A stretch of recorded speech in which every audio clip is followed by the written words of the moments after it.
Olá a todos que assistem nosso canal, eu sou Eduardo, advogado especialista em Direito do Trabalho, e no vídeo de hoje nós vamos falar sobre o tema Doença do Trabalho e a Covid-19. Afinal, o que é doença do trabalho? A Covid é considerada uma espécie de doença do trabalho?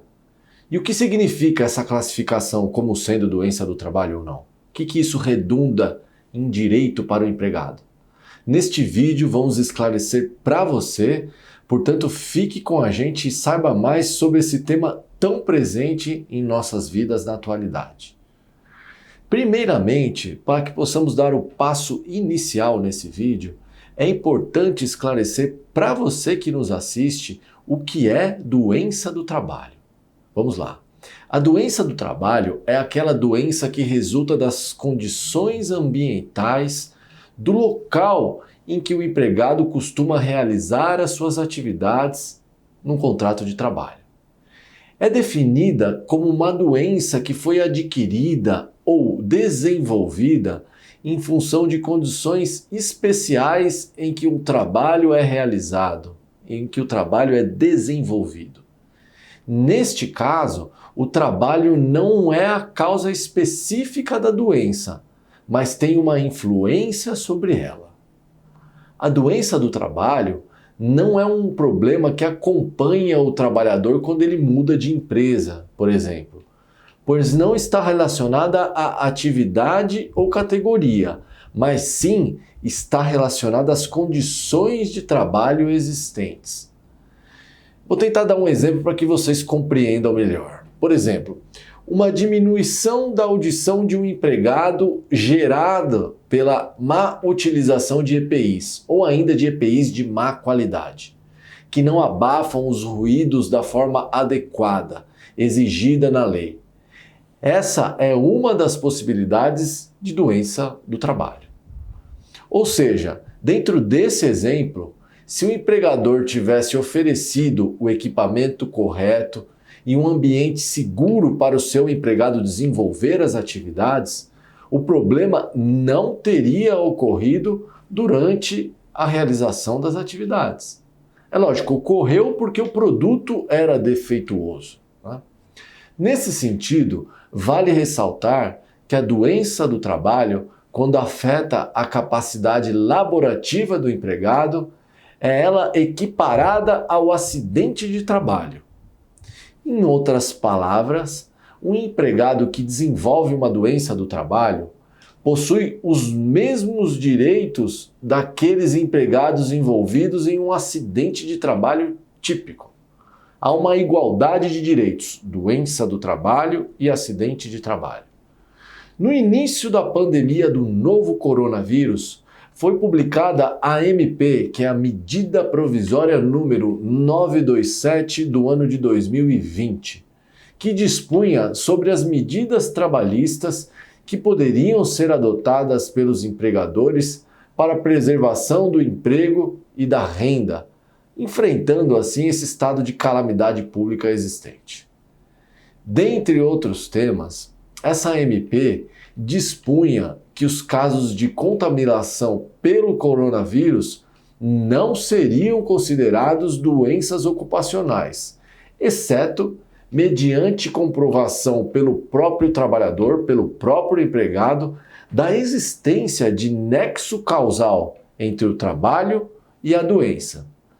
Em outras palavras, dependia do empregado provar que tem um nexo entre o trabalho e a doença. Se não provasse, não era considerado doença do trabalho.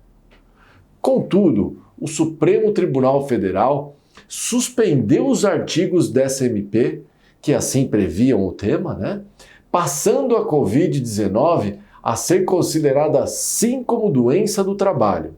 Como também nesta atitude, o Supremo também passou o ônus da prova como sendo a ser agora do empregador, ou seja, inverteu, no sentido de que a contaminação do funcionário não se deu no ambiente de trabalho, mas quem tem que provar isso agora é o empregador e não o empregado. Por outro lado, a demonstração pelo empregador de que tomou sempre toda a cautela a ele cabível na proteção de seus empregados, essa prova é capaz de romper o nexo causal necessário para a caracterização da doença ocupacional. Agora que já entendemos que o Covid-19 é sim, na atualidade, considerado uma doença do trabalho, havendo inclusive CID para ela, quer seja a CID 10B34.2. Vamos entender agora quais são os direitos que têm os trabalhadores nesta hipótese, uma vez comprovado que o trabalhador de fato se contaminou no ambiente de trabalho. Para esse empregado, terá então ele direito a algumas situações, que eu vou passar a enumerar e explicar melhor para vocês. Terá esse funcionário direito a auxílio doença acidentário? Sim, se o afastamento do empregado de suas funções precisar ser por mais de 15 dias, ele terá direito a receber o auxílio doença acidentário pelo INSS na espécie 91, como conhecemos.